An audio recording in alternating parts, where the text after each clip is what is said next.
gracias, Dios, por permitirnos estar todos aquí juntos, reunidos como familia. Padre, te oramos especialmente por Yannick. Padre, tú sabes sus fortalezas, sus debilidades, hazte grande en cada una de ellas. Te pedimos para que tú le des esa paz que tú sabes dar. Te pido por su familia para que pueda mejorarse. Te pido, Dios, para que este plan perfecto que tú tienes desde un inicio se pueda cumplir y que esta prédica, Dios, pueda servirnos a nosotros para crecer más en tu palabra, en tu amor, Dios, y que podamos aplicar cada una de las lecciones que aprendamos el día de hoy. Guía a Yannick, Dios, en cada una de las palabras que haga, que sea tu espíritu, que seas tú que lo guíes y que el mensaje pueda ser entregado hacia nosotros. Te damos gracias, Padre, por este día, te damos gracias por la vida de él, de su familia y por cada uno de los que están aquí. Bendito seas, Padre. Amén. Amén.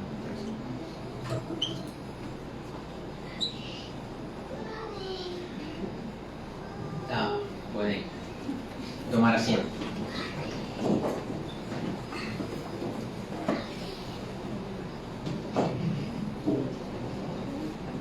Bueno,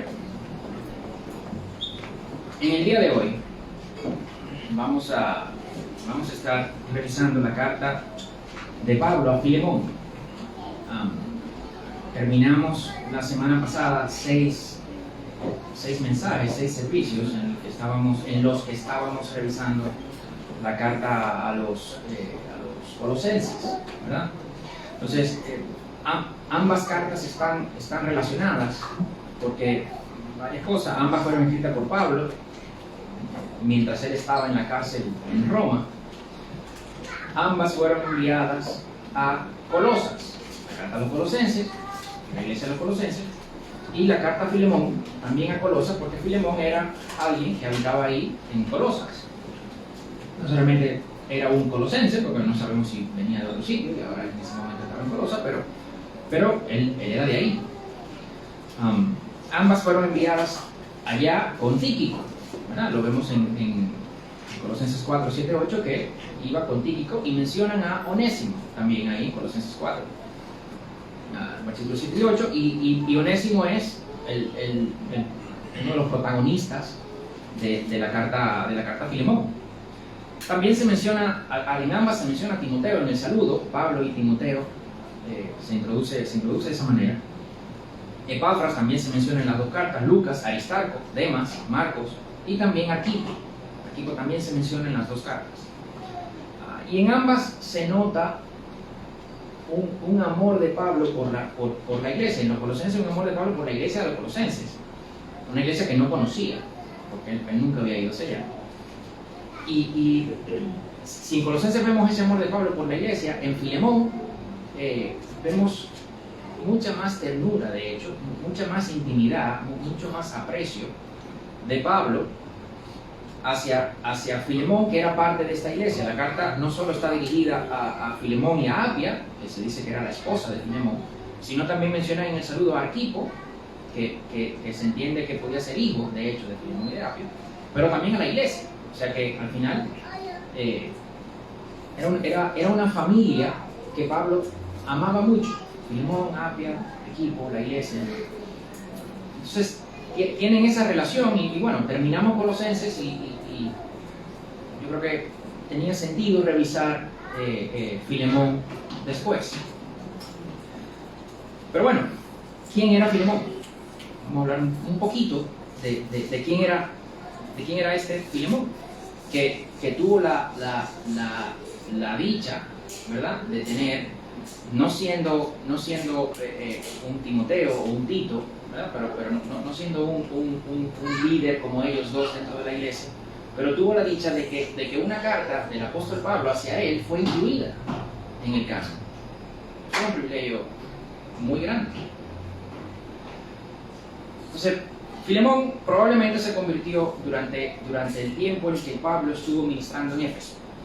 ¿Verdad? Recuerden que Colosas, la Odisea y Herápolis eran estas iglesias que estaban en esta zona, en Frigia, en el valle de Lico, creo que se llamaba, y estaban cerca de Éfeso, a unos 100 kilómetros más o menos de Éfeso. Entonces, mientras Pablo estuvo ahí en Éfeso, que estuvo varios años predicando el Evangelio, con un ministerio ahí, es muy probable que Filemón se haya convertido, haya escuchado el Evangelio en Éfeso, ¿verdad? Y haya entablado esa relación con Pablo, junto con Epafras, que también es mencionado, con Ninfa, que también tiene una iglesia en su casa, y otros más.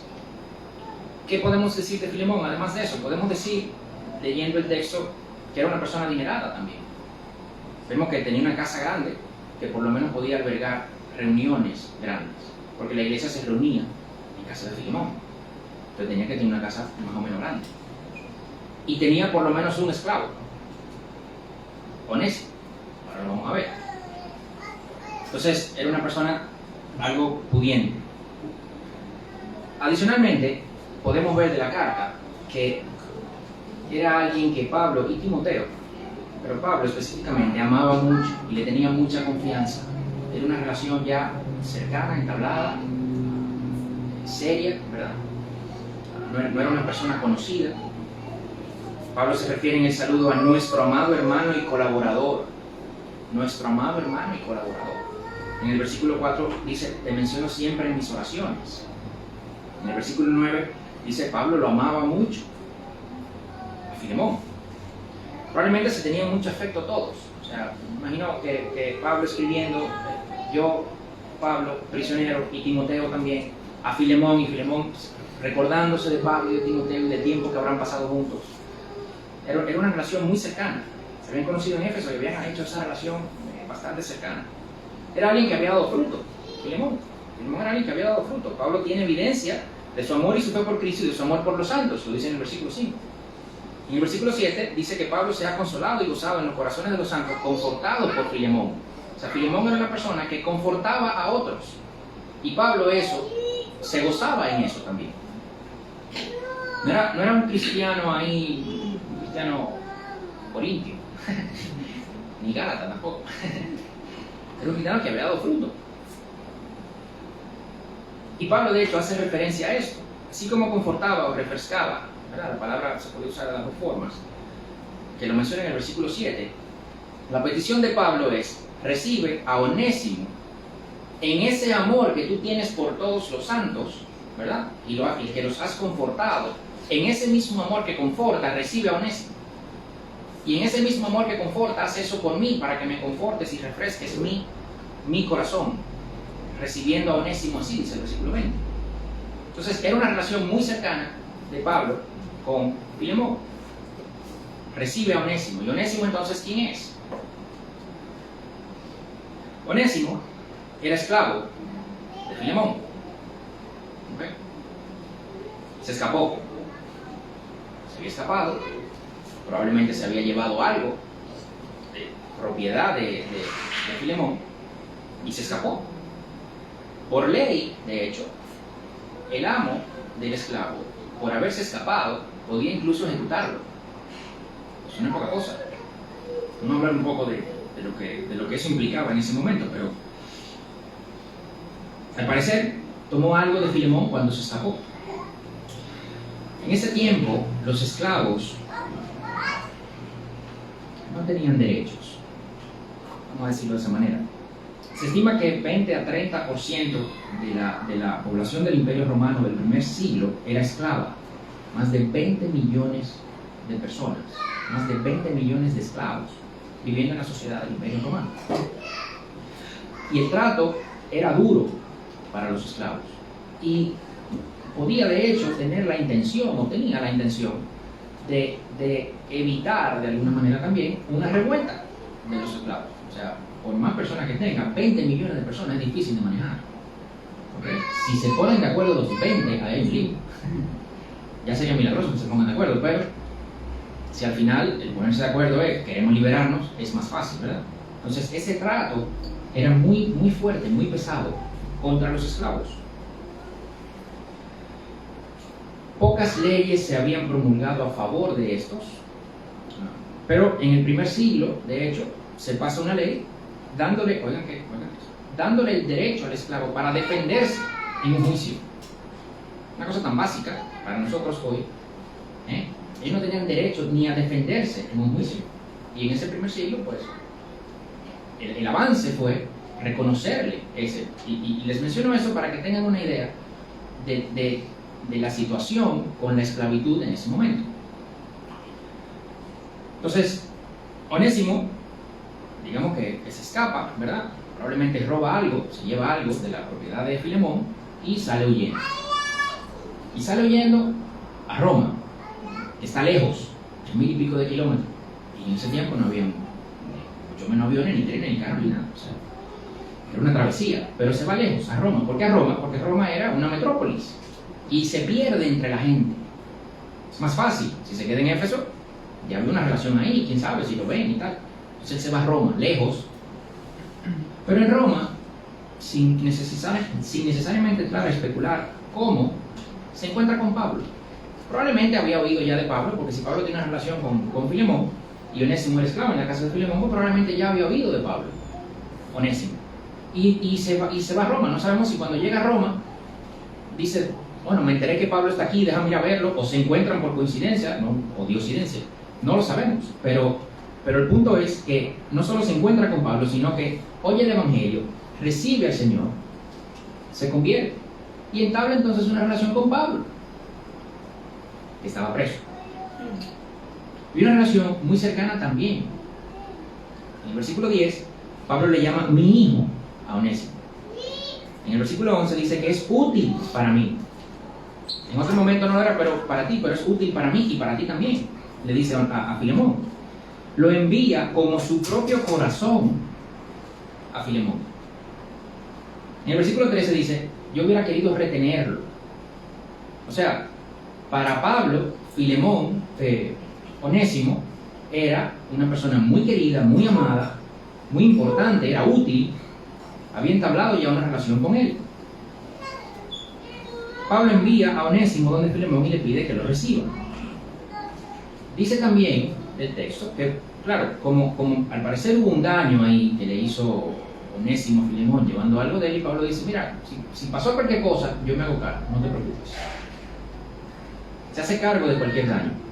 Y sin usar su autoridad apostólica ni exigir a Filemón, por mucho que Pablo haya sido un padre espiritual para Filemón y también para Onésimo, ¿verdad? Pero no se lo exige, no le dice yo te exijo que tú lo recibas, sino le dice yo te lo dejo a ti.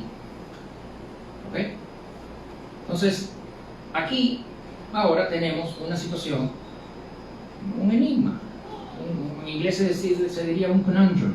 Aquí hay, y ahora, ¿qué hacemos con esta situación? ¿Cuál es la situación? De que, bueno, ahora tenemos este esclavo que se escapó, ¿verdad?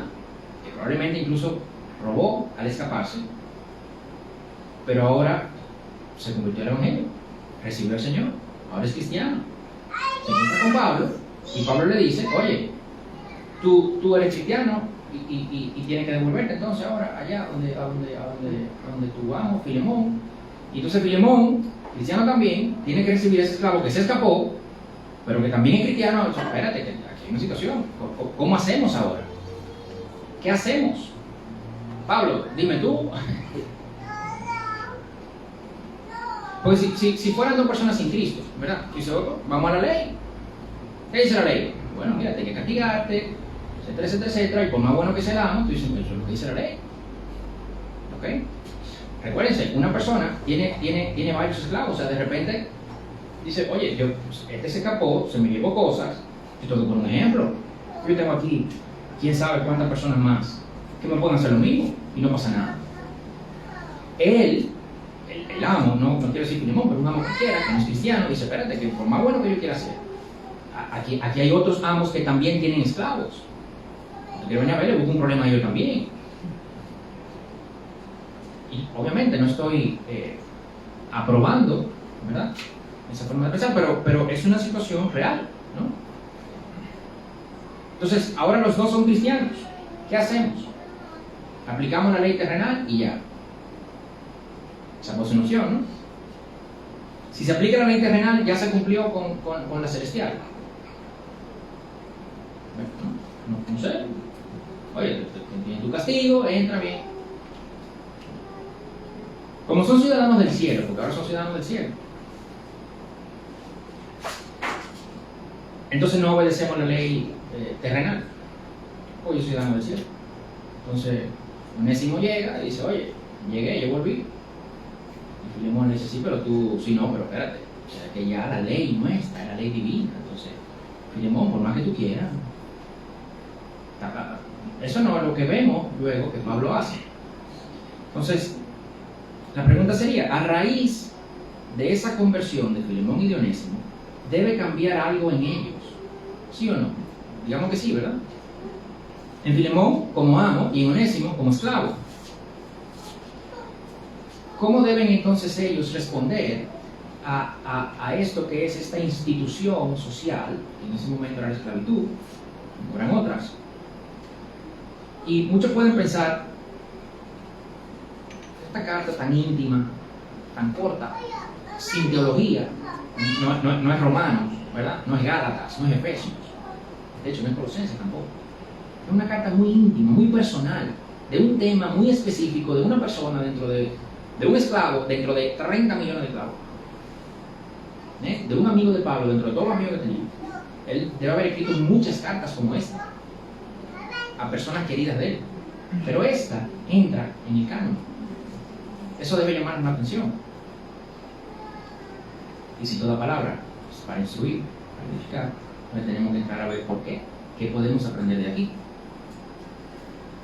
Y yo creo que aquí vemos una aplicación de lo que sería, una aplicación de lo que fue en ese momento histórico, eso de tener los ojos puestos en las cosas de arriba, que hablábamos en Colosenses 3:2. ¿Se recuerdan, verdad? Que lo vimos, poner los ojos en las cosas de arriba. Eso debe cambiar toda nuestra forma de interpretar, de hecho, las cosas, las realidades que nos rodean. Y esta carta es un muy buen ejemplo de eso. Entonces, no vamos a leer necesariamente todo el texto de la carta, ¿okay? Vamos a ir viendo algunos puntos, vamos a apoyarnos de otros pasajes también. Entonces, en este caso, lo que tenemos es un esclavo que vuelve donde un amo, un esclavo que se escapa y vuelve donde un amo. Y hablando un poco, ¿verdad? Que sin tratar de profundizar, pero hablando un poco de la esclavitud, que es un tema hoy, digamos, muy comentado, ¿verdad? Tenemos que decir lo siguiente: en el Antiguo Testamento ni en el Nuevo hay una prohibición de la Biblia de la esclavitud. La Biblia no lo prohíbe en ningún momento.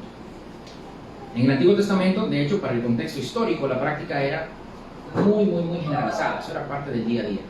Lo mencionamos, de hecho, hace unos domingos. O sea, en el Oriente cercano, antiguo, ¿verdad?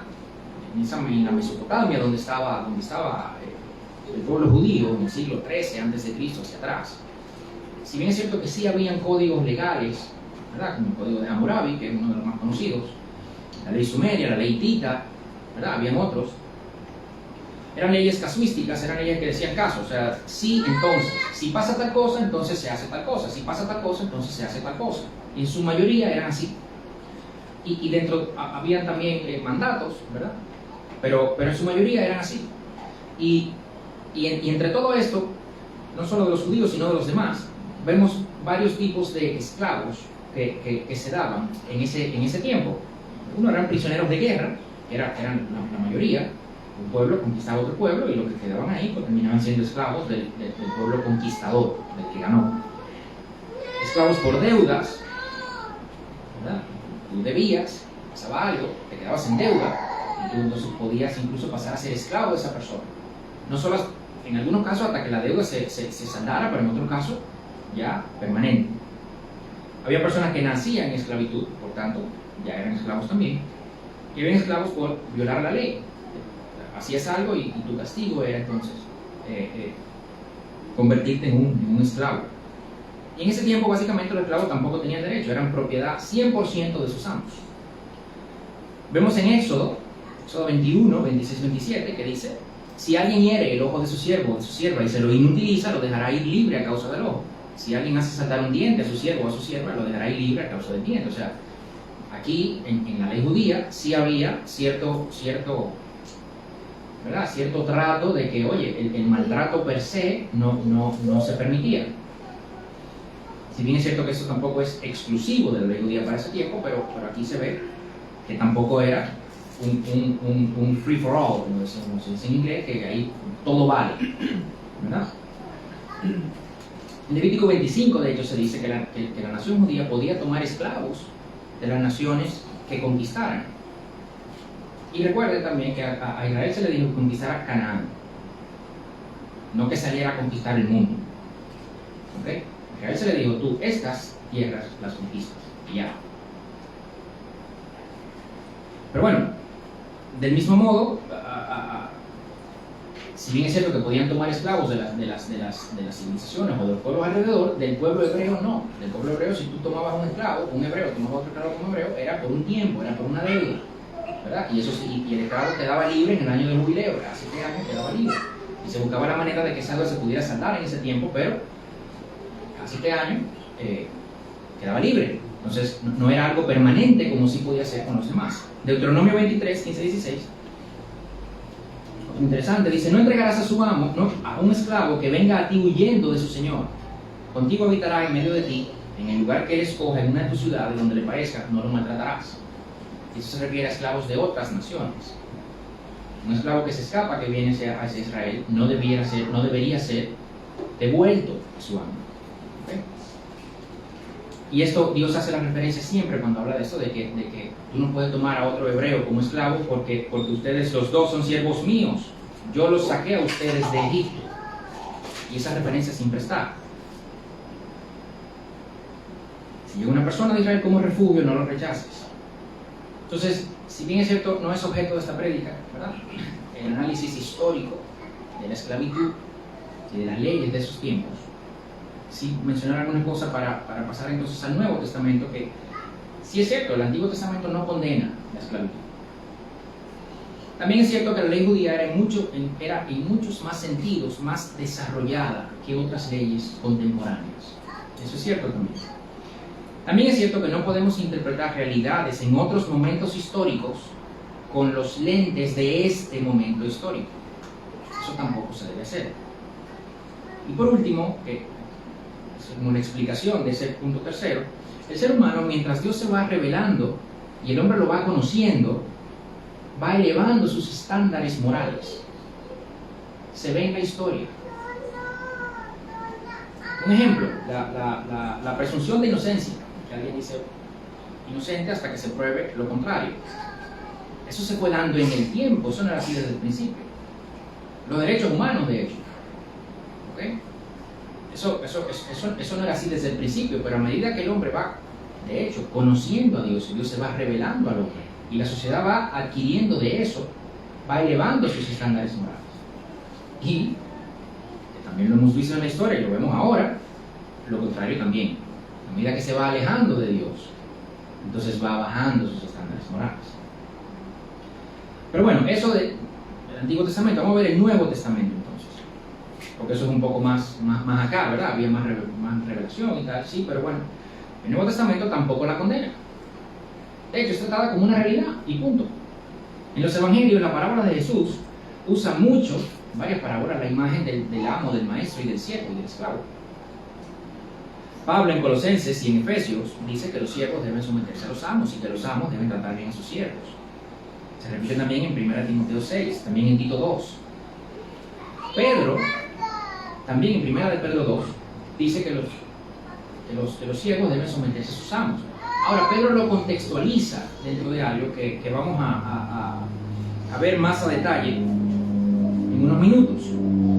Pero la realidad es que en el Antiguo Testamento, las leyes civiles eran las leyes, digamos, espirituales, porque era una teocracia, ¿verdad? O sea, era Dios el que mandaba, ¿no? A través de Moisés, luego a través de unos jueces, luego a través de los reyes, pero al final la nación judía era la nación divina, era la nación de Dios. Entonces sus leyes iban acorde con los principios de Dios. En el Nuevo Testamento no es así. Las leyes no son cristianas para nosotros ahora, como si las leyes eran judías para los judíos del Antiguo Testamento. ¿Okay? En el Nuevo Testamento los cristianos viven dentro de una sociedad o un gobierno que no es a través del cual llegan los principios por los que hay que vivir como cristianos, como si era en el Antiguo Testamento a través de quien llegaban los principios como los judíos tenían que vivir como judíos. ¿Se entendió eso? Sí. En el Antiguo Testamento Moisés resolvía todos los problemas del pueblo, luego los levitas, luego el rey. Pero en el Nuevo Testamento, entre los gentiles y los judíos convertidos, que eran los cristianos, había una separación entre sus creencias y sus convicciones y aquellas de la sociedad en la que vivían. Cuando eso se daba en el Antiguo Testamento, todo el mundo estaba claro, iba a la palabra y dice, oye, estamos mal, míralo aquí. ¿Verdad? Se da cuando Esdras coge y arranca a leer la palabra, y entonces se da ese avivamiento, digamos, en el pueblo. Pero en el Nuevo Testamento no es así. En el Nuevo Testamento estamos en una sociedad que no es cristiana, como el judío sí estaba en una sociedad que era judía. ¿Okay? En el Antiguo Testamento era, no hagas como las naciones alrededor tuyo. Pero en el Nuevo Testamento es, no hagas como la gente alrededor tuyo. ¿Pero qué gente? Tu vecino, tu papá, tu mamá, tu hermano, tu amigo, toda la vida. Una cosa muy diferente. De hecho, no hagas como tú mismo hacías y lo veías bien. En el Antiguo Testamento, cuando se hacía lo malo, se sabía que estaba mal, míralo aquí. De hecho, esas eran las leyes. Pero ahora no. Eso es una grandísima diferencia con muchas implicaciones. En el Antiguo Testamento las leyes estaban establecidas y una afrenta contra Dios es violar la ley. Y violar la ley es una afrenta contra Dios. En el Nuevo Testamento eso no es necesariamente así. Entonces, no solo era que las leyes de Dios y las de la sociedad no eran las mismas, es que los cristianos empezaban a ser perseguidos en el Nuevo Testamento. Ahora hay otro factor añadido. En el Antiguo Testamento, el aparato social, el gobierno, ¿verdad? La cultura judía estaba a favor de Dios y de sus principios. Claro que la mayoría de los reyes se desviaron y eso fue, ya no sabemos la historia, pero, por lo menos en papel, ¿verdad? Pero en el Nuevo no. En el Nuevo no es así. Las convicciones de los cristianos no estaban en línea con las de la sociedad general. Y de repente no era que no estaban solamente a favor y en línea, sino que estaban en contra. Y luego, no solo en contra, sino que había una intención explícita de destruir a los cristianos y al movimiento cristiano en el primer siglo, desde el primer siglo. Entonces, ¿qué hace el cristiano? Primera de Pedro 2, que lo mencionamos ahorita, que decía que Pedro también decía que los siervos debían someterse a los amos. Vamos a ver el contexto en el que Pedro dice eso. Fue algo que vimos en Colosenses y en Efesios, ¿verdad? Pero lo vemos ahora en Pedro también. Y el contexto de Primera de Pedro, empezaba ya a haber una persecución contra los cristianos. Se estaba complicando ya la cosa. Era el reino de Nerón. ¿Conocen a Nerón? ¿No han oído de Nerón? Tipo terrible. Se conoce por ser cruel, muy, muy cruel y loco. Mató a su mamá, Agripina. Hizo que Séneca, su asesor de mucho tiempo, Nerón entró muy joven a ser emperador, y Séneca fue su asesor de mucho tiempo, hizo que renunciara hasta que Séneca se suicidó inclusive. Cometió todos los excesos de todos los tipos. Nerón no era fácil.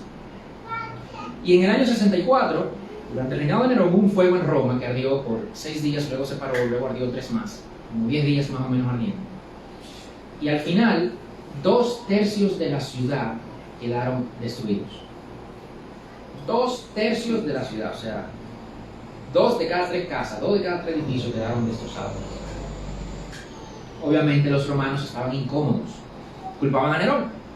Se decía que Nerón quería quemar la ciudad porque quería hacer un montón de obras de construcción de él, ¿verdad?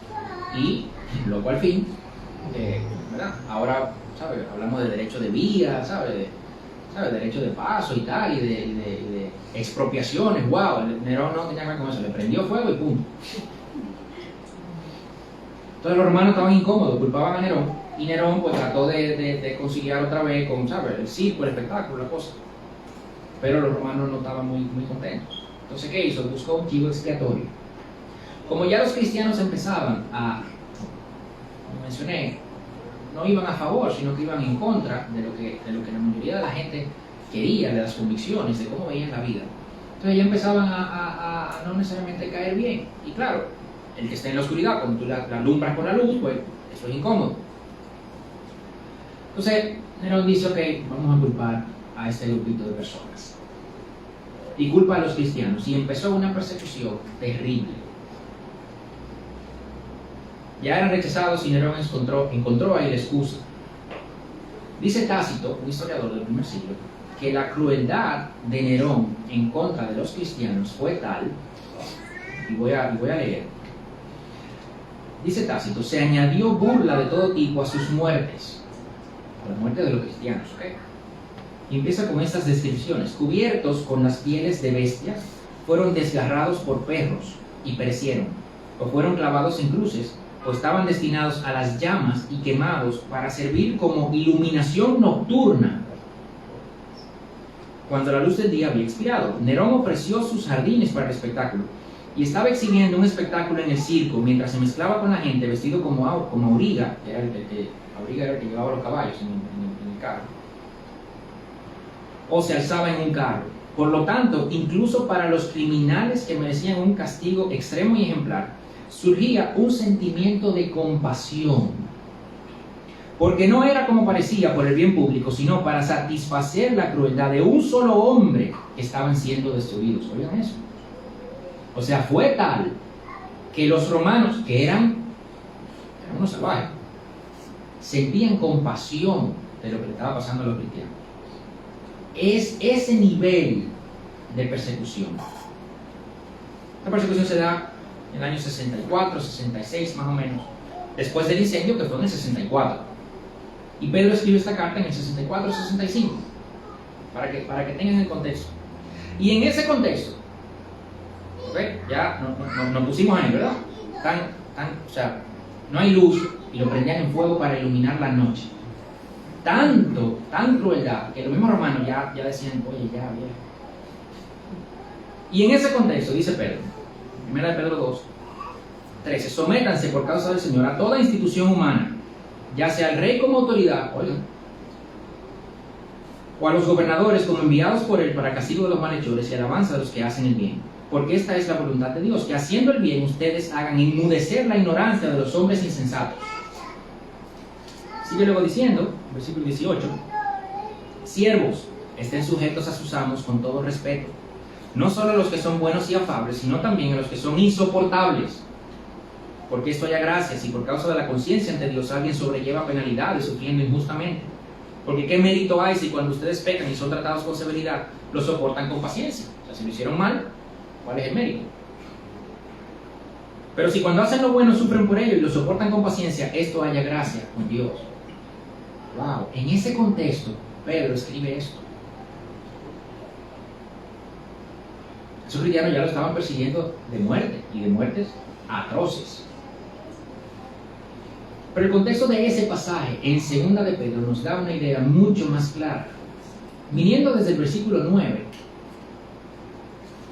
1 de Pedro 2, 9, eso seguro algunos se acuerdan que dice esto. Porque ustedes son linaje escogido, real sacerdocio, nación santa, pueblo adquirido para posesión de Dios, a fin de que anuncien las virtudes de aquel que los llamó de las tinieblas a su luz admirable. Ustedes en otro tiempo no eran pueblo, pero ahora son el pueblo de Dios. No habían recibido misericordia, pero ahora han recibido misericordia. Y luego versículo 11, amados, les ruego como extranjeros y peregrinos, y entonces entra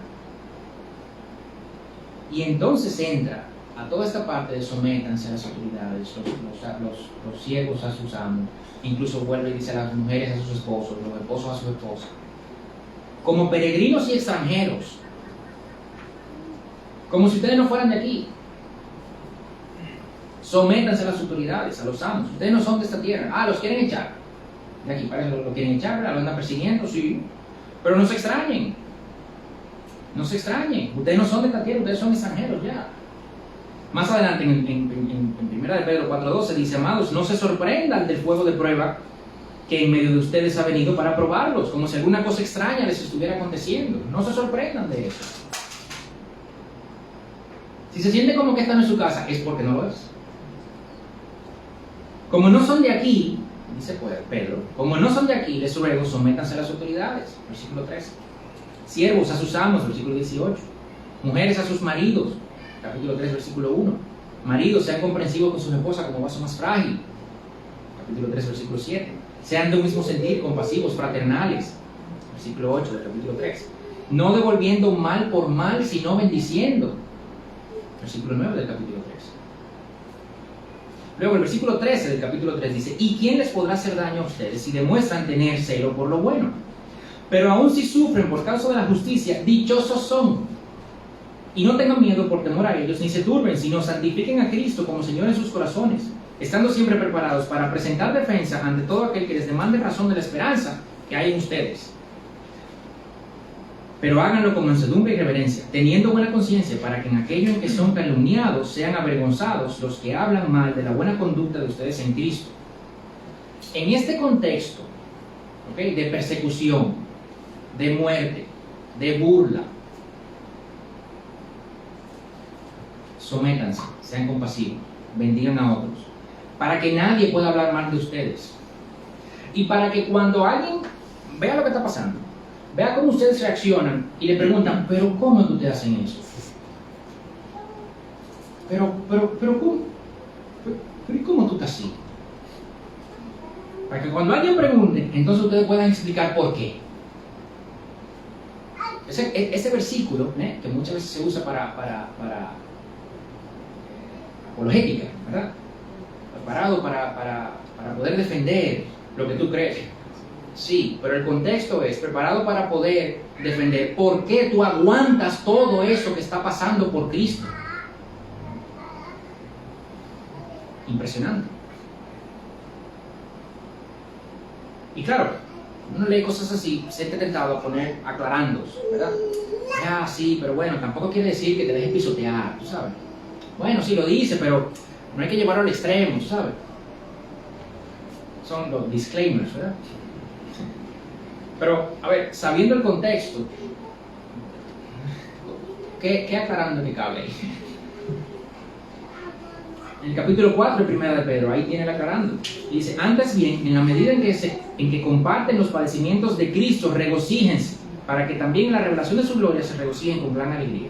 Si ustedes son insultados por el nombre de Cristo, dichosos son, pues el Espíritu de gloria y de Dios reposa sobre ustedes. Ciertamente, por ellos, Él es blasfemado, pero por ustedes es glorificado. Que de ninguna manera sufra alguien de ustedes como asesino, ladrón, malhechor o entrometido. Pero si alguien sufre como cristiano, que no se avergüence, sino que, como tal, glorifique a Dios. Ese es el único disclaimer que hay. Ese es el único claro. Si es para hacer lo bueno, glorifique a Dios en su sufrimiento. Si para hacer lo malo, no. Ya. Súper simple, súper sencillo. Y esta persecución no era solo física, también era para hacer la vida imposible a la gente común, igual que a Jesús. Lo persiguieron físicamente hasta la cruz, pero también durante su vida le intentaron hacer la vida imposible.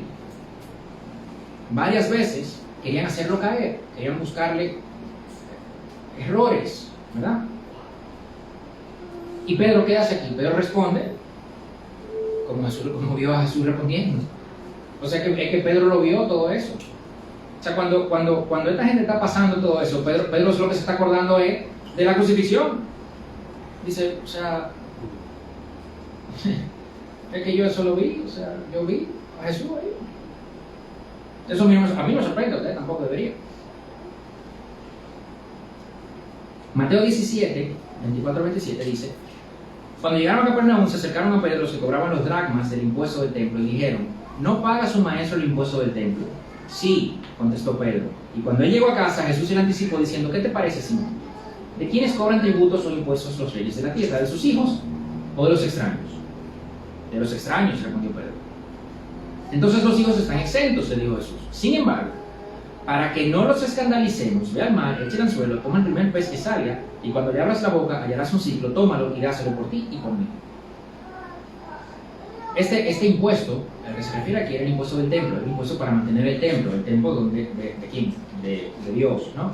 ¿Y Jesús era quién? El Hijo de Dios. Entonces Jesús le dice, o sea, claro, es que me estén pidiendo a mí este impuesto, por favor. ¿Sí o no? Eso es obvio. Pero Jesús le dice, no, Pedro, espérate, es que para que no los escandalicemos, vamos a pagar. Hay como otra cosa, hay como otro propósito, se lee aquí entre líneas, para que no nos escandalicemos. Pero ¿por qué no escandalizarlos si esa es la verdad? O sea, porque es que no es que mentira. ¿Sabes? Es que Jesús, es que tú eres hijo de Dios. O sea, el del templo es Dios y tú eres hijo de Dios. O sea, ¿por qué tú tienes que pagar eso? Y Jesús le dice, no, es que sí, eso es verdad. Pero es verdad o no es verdad, sí es verdad. Pero para no escandalizarlos, aquí hay otro propósito, aquí hay otro fin.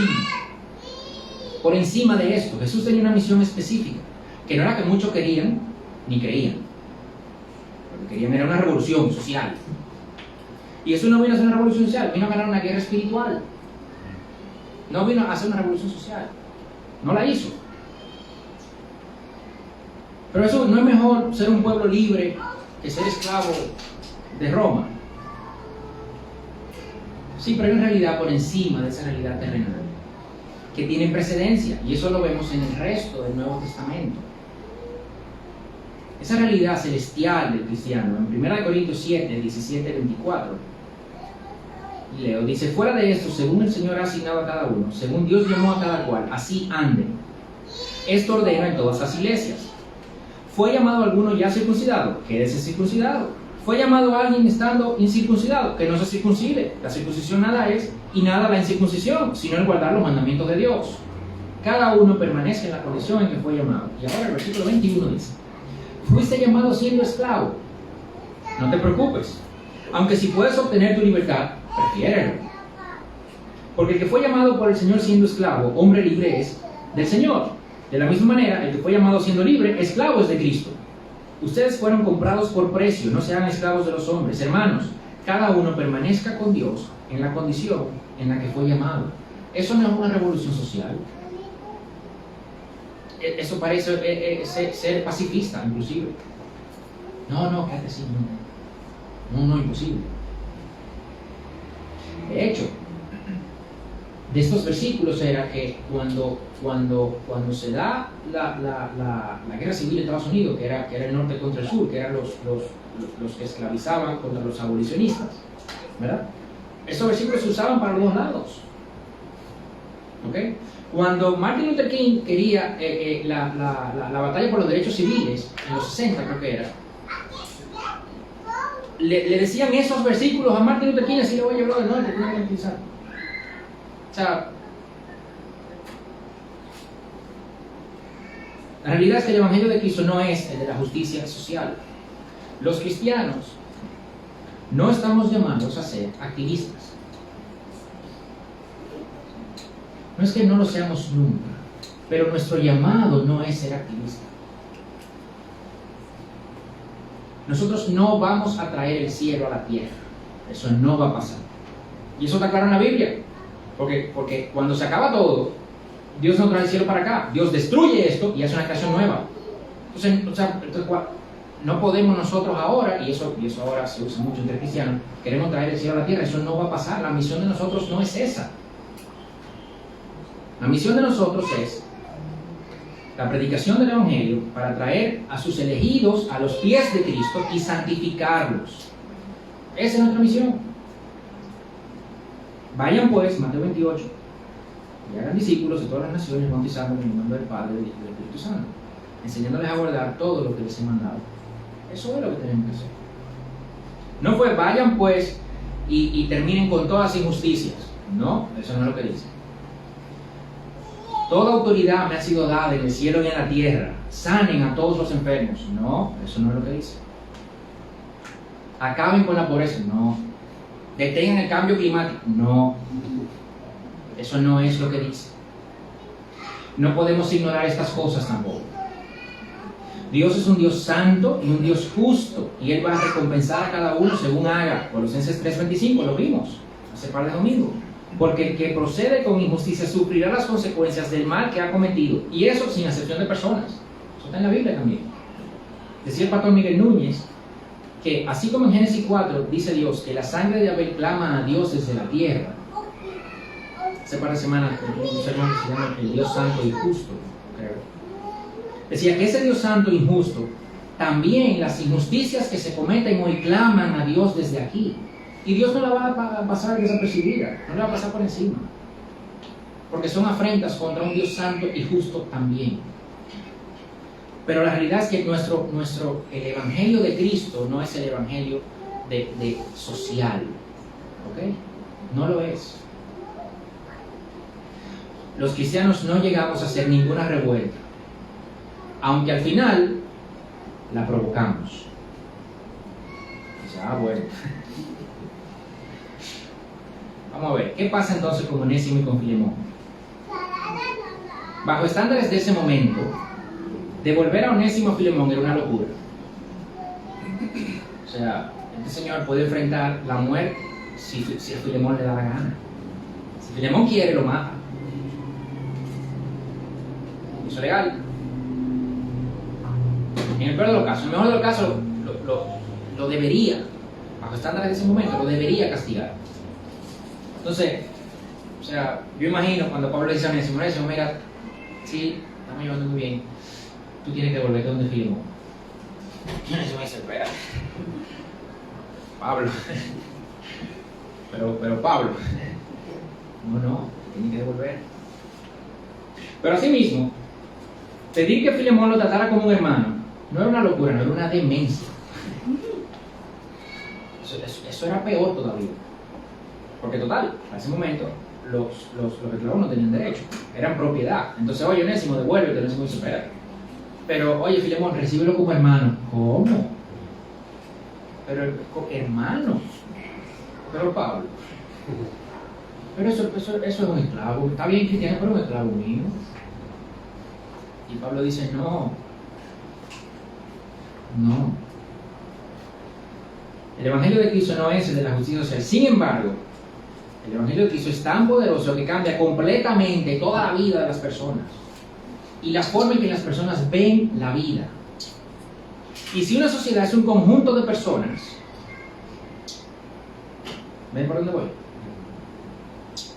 Y esas personas son cada vez más personas cambiadas por el Evangelio y son cada vez más santificadas por el Evangelio. Ese efecto se tiene que ver en la sociedad entonces.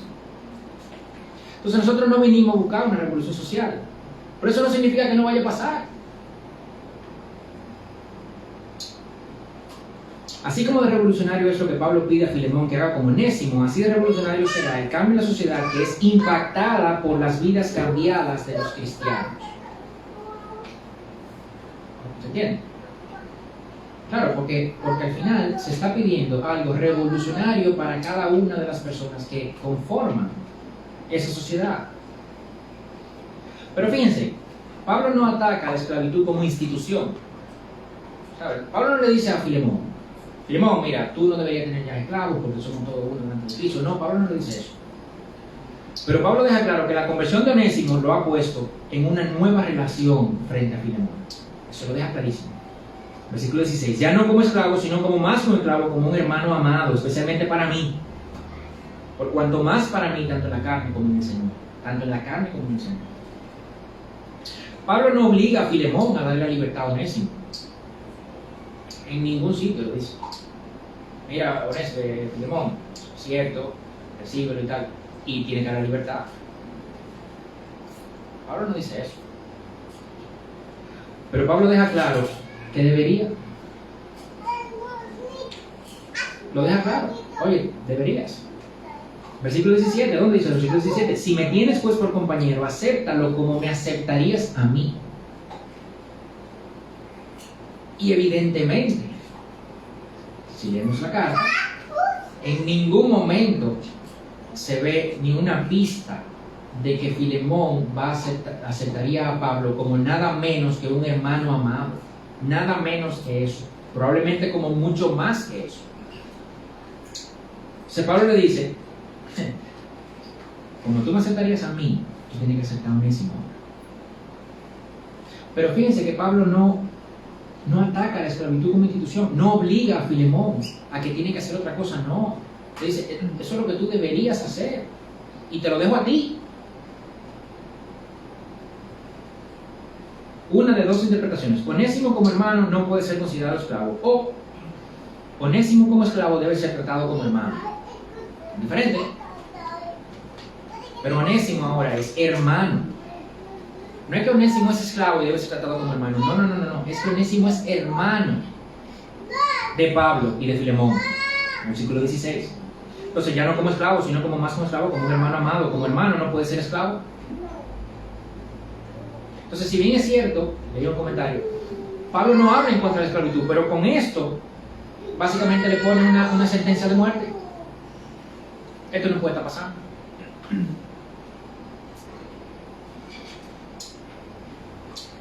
Pablo le pide a Filemón una demostración de lo que es tu fe en Cristo y tu amor por los santos.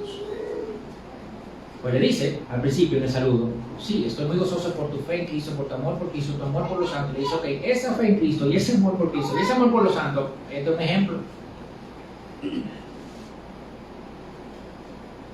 Estamos todos en Cristo, libres del pecado, Pablo, Onésimo, Filemón, todos. Entonces, Filemón, acéptalo como hermano. Onésimo, devuélvete. Sí, confía en él. Porque también Onésimo, ¿eh? La libertad del cristiano es una libertad espiritual, interna. No nos libera de cumplir el deber común. Pablo no hace caso omiso del contexto en el que está. En el versículo 12, él pudo dejar a Onésimo con él, con Pablo, y escribirle, Filemón, que la carta fuera, Filemón, mira, yo me voy a quedar con Onésimo porque me es muy útil, pero como tú te me debes a mí, yo entiendo que tú no vas a pelear. Esa pudo ser la carta, esa no es la carta. Dice, si no, es que yo te lo voy a devolver. Pues yo no te voy a forzar nada, que salga de ti.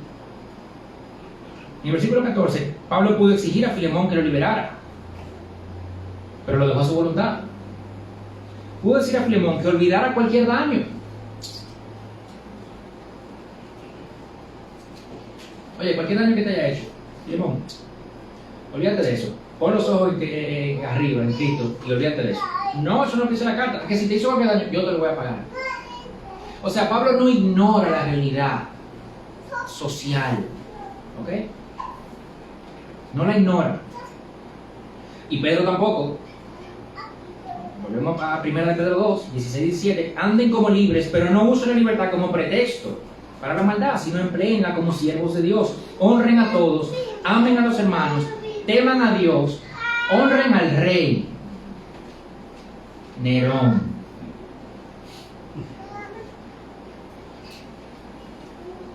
Tu nuevo amo, por lo que hemos comprado nosotros, tu nuevo amo te dice, mira, sométete a las autoridades de aquí. El Evangelio es entregar nuestra vida a Cristo. Entonces salimos de ser esclavos del pecado para ser esclavos de Cristo. Romanos 8:22. Pero ahora, habiendo sido libertados del pecado y hechos siervos, esclavos, dulos, la misma palabra, siervos de Dios, tienen por su fruto la santificación y como resultado la vida eterna. Los autores del Nuevo Testamento constantemente se describían, se veían como esclavos de Dios. Pablo se introduce como esclavo, como siervo, en Romanos 1:1, en Gálatas 1:10, en Filipenses 1:1, en Tito 1:1, Santiago en su carta, en el 1:1 también, Pedro en 2 de Pedro 1:1 también, Judas en su carta, en el capítulo 1, versículo 1 también, Juan en Apocalipsis 1:1 también. O sea, esos se veían como esclavos de Cristo. El Evangelio es que éramos esclavos del pecado, Jesús pagó con su sangre nuestra redención y ahora somos esclavos de Cristo. La palabra redención es una palabra contable, básicamente. O sea, hay algo en un mercado y yo pago un precio por eso y lo redimo, ahora es mío, lo saco de ahí, ¿verdad? Eso tiene un valor, una deuda y un número que había que pagar, un monto que había que pagar. Yo lo pago, lo redimo, y de ahí que viene la palabra redención.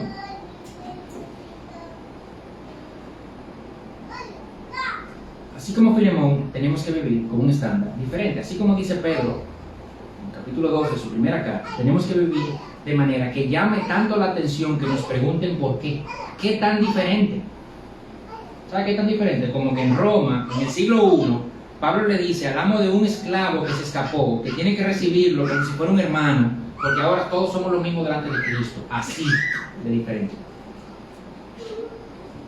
Así de diferente. Filemón, Cristo te compró, igual que Onésimo, igual que a mí. Ahora somos todos esclavos de Cristo. Y Pablo se describe como esclavo de Cristo 2 veces en esa carta. Y de nuevo, Pablo no ignora el contexto en el que está. Pedro tampoco. Sométase a causa del Señor a toda institución humana.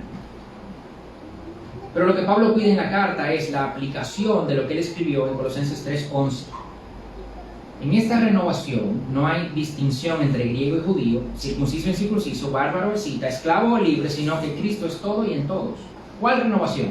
Bueno, del versículo 9, puesto que han desechado al viejo hombre con sus malos hábitos y se han vestido del nuevo hombre, el cual se va renovando hacia un verdadero conocimiento conforme a la imagen de aquel que lo creó. En esa renovación no hay diferencia, ya, somos todos lo mismo. En esa conformación a la imagen de Cristo, los que nos estamos haciendo conforme a la imagen de Cristo somos todos iguales. Cristo es todo y en todos. El Evangelio cambia toda la vida de las personas y las personas conforman la sociedad, y una sociedad compuesta de personas cambiadas debería ¿qué? Cambiar también. Y esa fue la revolución que sí se dio. La carta a Filemón es una aplicación de cómo se ve, un ejemplo de cómo se ve tener los ojos puestos arriba.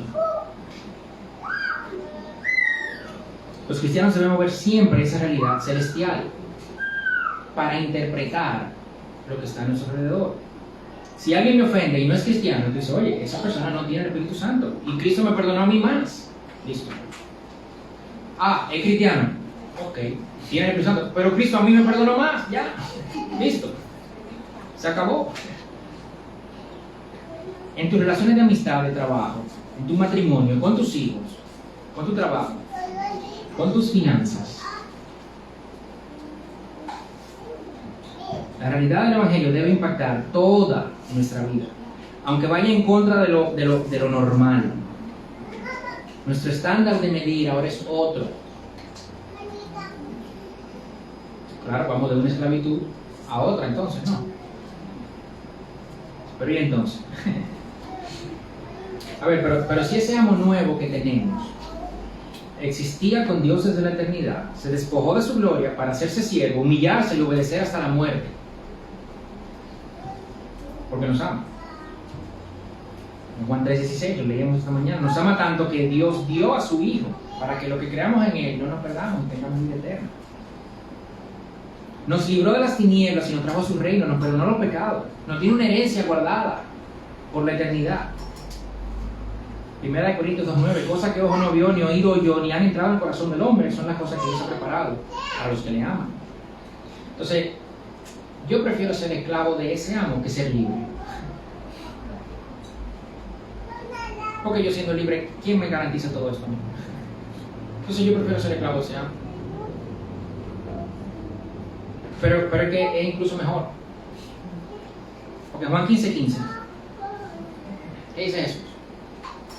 Ya no los llamo siervos, porque el siervo, duros, la misma palabra, esclavos, porque el siervo no sabe lo que hace su señor, pero los he llamado amigos, porque les he dado a conocer todo lo que he oído de mi Padre. Ustedes no me escogieron a mí, sino que yo los escogí a ustedes y los designé para que vayan y den fruto y que su fruto permanezca, para que todo lo que piden al Padre en mi nombre se les conceda. No somos esclavos, ahora somos amigos. ¿Puede un esclavo ir a donde otro amo? A decirle, oye, mira, yo te voy a coger a ti ahora. Yo era esclavo de este, pero ahora yo quiero ser esclavo tuyo. Un esclavo no puede decir eso. Un esclavo no puede decir eso. Y eso dice, no, ustedes no me escogieron a mí, yo los escogí a ustedes. Entonces ya ustedes no son siervos. Ustedes pueden ser siervos, pero no lo son. Yo les estoy diciendo que son amigos. Y no solo amigos. Vamos a Gálatas 4:7. Pero cuando vino la plenitud del tiempo, Dios envió a su Hijo, nacido de mujer, nacido bajo la ley, a fin de que redimiera a los que estaban bajo la ley, para que recibiéramos ¿qué? La adopción de hijos. Y porque ustedes son hijos, Dios ha enviado el Espíritu de su Hijo a nuestros corazones, clamando, Abba, Padre. Por tanto, ya no eres siervo, sino hijo. Y si hijo, también heredero por medio de Dios. Es que mejor todavía. Romanos 8:16-17. El mismo Espíritu da testimonio a nuestro espíritu de que somos hijos de Dios. Y si somos hijos, somos también herederos. Herederos de Dios y coherederos con Cristo. Oh Dios.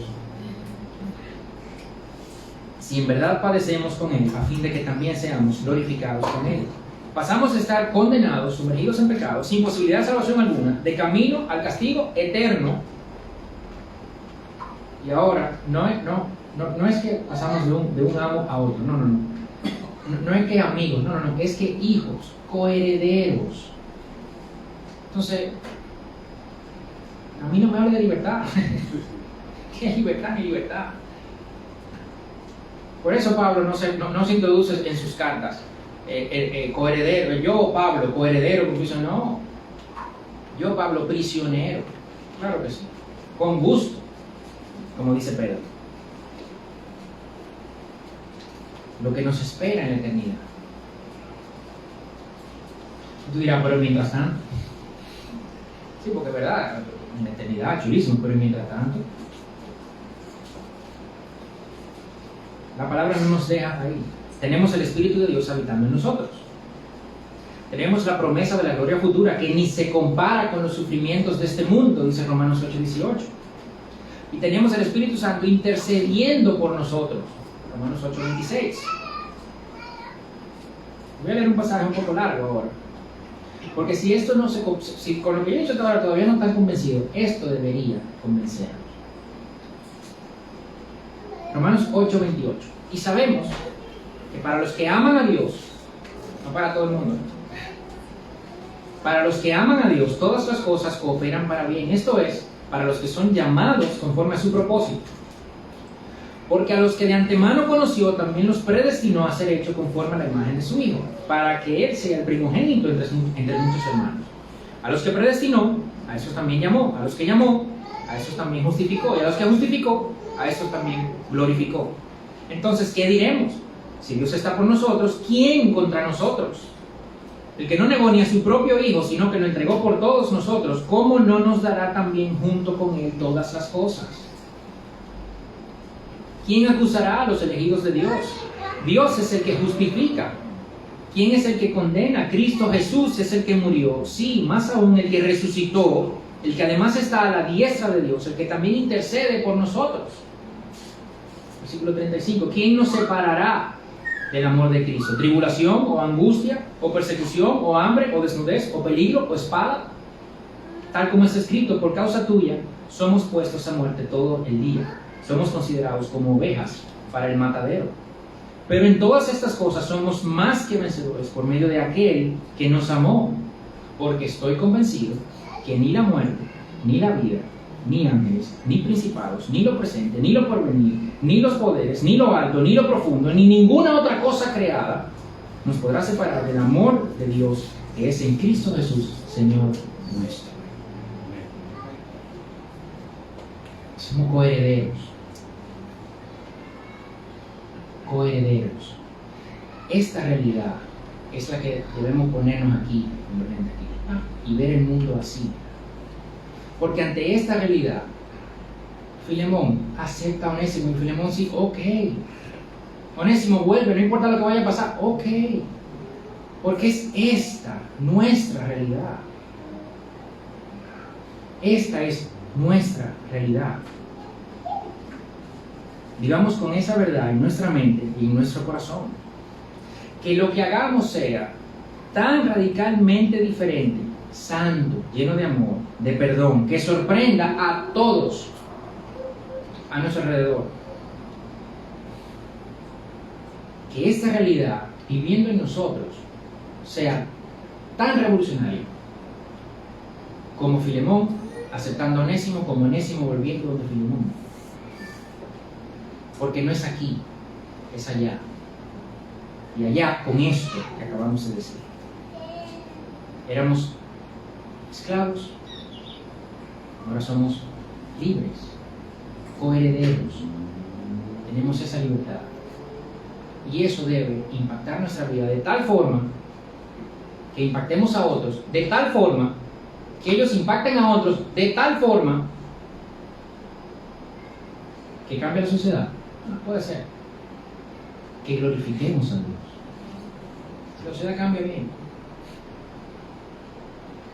Si la sociedad cambia bien. Pero si no, no importa. Seguimos glorificando a Dios con nuestras vidas. Gracias, Señor, por tu palabra. Gracias por este mensaje. Gracias por esa libertad, Señor, que tú compraste para nosotros, haciéndonos ya no esclavos del pecado, ya no esclavos de la condenación, sino